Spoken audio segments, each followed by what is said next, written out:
As a photographer, I'm most often faced with this question: which is the most beautiful animal in the world? And I have to laugh because, well, every animal is beautiful. Every single one has something that can be admired. My name is Clara, and just to prove it to you, I've given myself the very difficult task of bringing each and every one of these animals to life, to capture their beauty and to show it to you.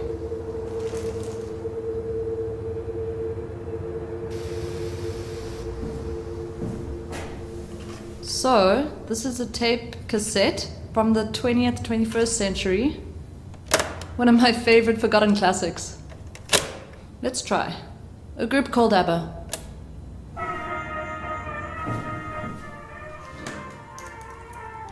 It's a little archaic, I know, but every time I see it, it fills me with such joy.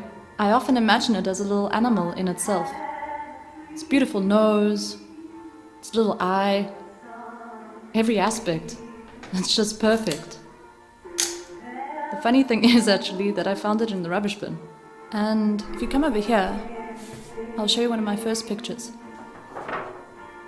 This is a smugster. Inside he's whole and he lives between highways, usually under traffic islands.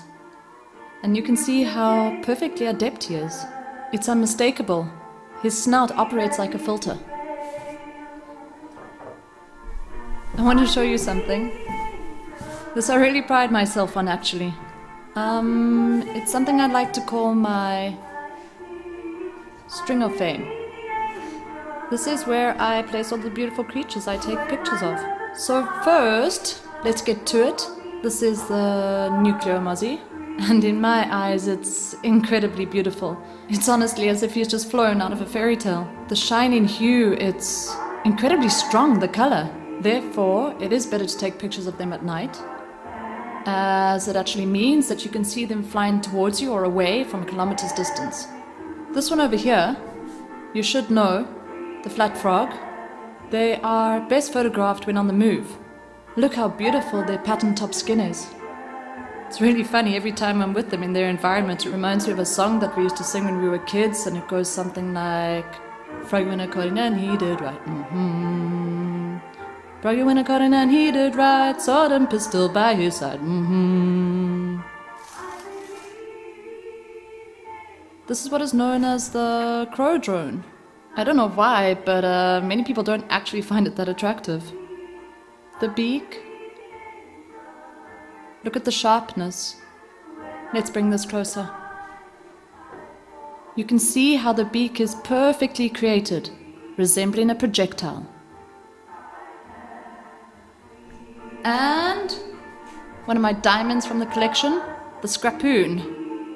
It's actually very tricky to get hold of, this little critter. He's incredibly well adapted to his environment. Obviously the hydraulic jaws, and not only that, but also if you come a bit closer, you can see that his finger is actually transformed into something that even opens cans. And he's able to precisely get around the can, open it up, and this is how he survives. This space over here is actually reserved for the most beautiful, phenomenal animal in our nature today, and that is the night swan. This is just a drawing.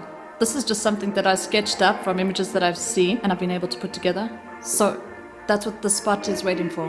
I'll be able to pull this picture down and put something real. Now, this beauty, which I found, I won't tell you where, is actually from the year 2020 as far as I know. Kids used to study from this in school. So it has a lot of incredible information about the past, about how animals used to be. And the only thing I can draw from it now is a comparison of evolution has actually played such a huge role in how these beautiful animals are now. This is how the night swan used to look like. Completely different to how it is now, and by no means less attractive, just evolved. It's not about how they were in the past, but about how they are now, in their natural environments. And if you like what I've shown you here, The night swan is one of the most beautiful things I have ever seen, and I know you'll feel the same way. So let's go.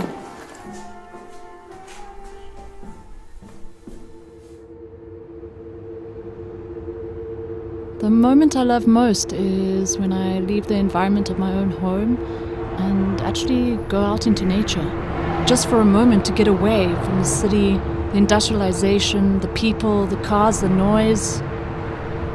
Just to find the calm.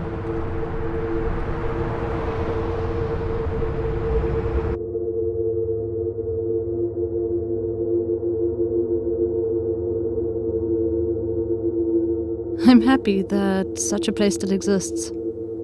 It's here that I feel most at home.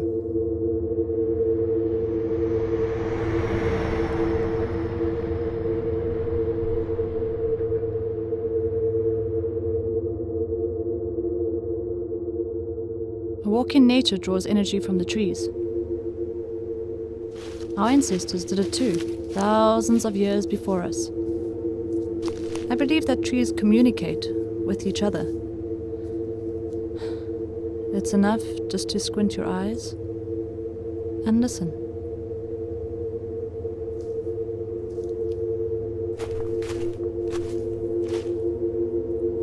Smokester, come.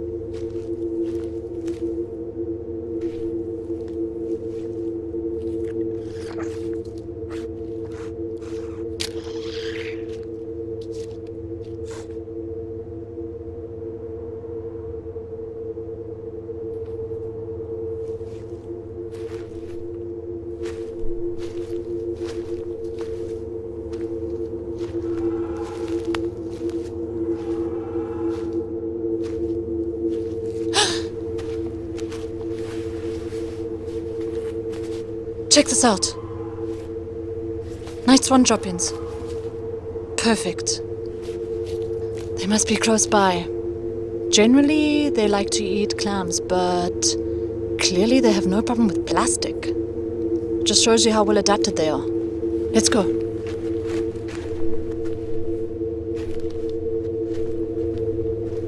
We're almost at our destination. Naturally, the night swan loves this kind of water. Oily, muddy.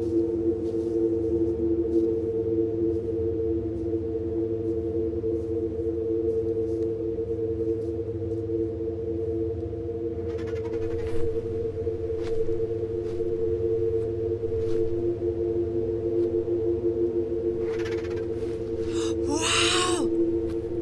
Do you see that? Phenomenal creature in every way. Check out that beak! It's incredibly strong. Coat so thick. Feathers like a shield. Protective. Ingenious. Wait, shh, wait. She's about to move. Go, quick, get it, she's flying!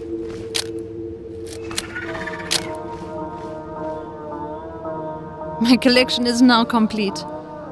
We can see how all these beautiful creatures are perfectly adapted to survive. That's why I think my children will see the swan. If not like this, then different. Maybe even more beautiful. And for this, my heart is full of hope.